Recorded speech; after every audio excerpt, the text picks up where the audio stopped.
講我朋友們，咁北上退休揀邊度咧？今日帶大家嚟睇下我哋珠海市區嘅一個中信紅樹嶺北區啊，呢邊係我哋嘅南灣富人區。啱啱見到我哋一線嘅一個前山河景非常之靚啊！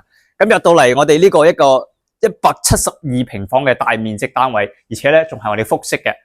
無論喺我哋客廳邊一忽咧，都可以睇到我哋一線嘅前山河景嘅。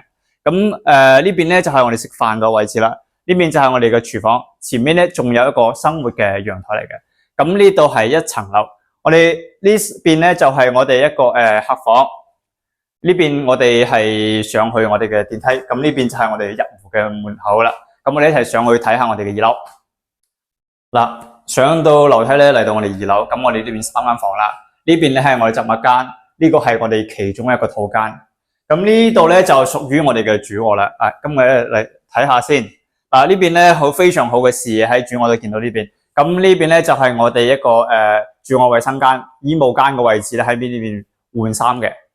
呢套單位啊，講我朋友非常係適合退休嘅，550萬就可以攞低。如果大家覺得感興趣嘅話，評論區扣3個6啦，或者 PM 我。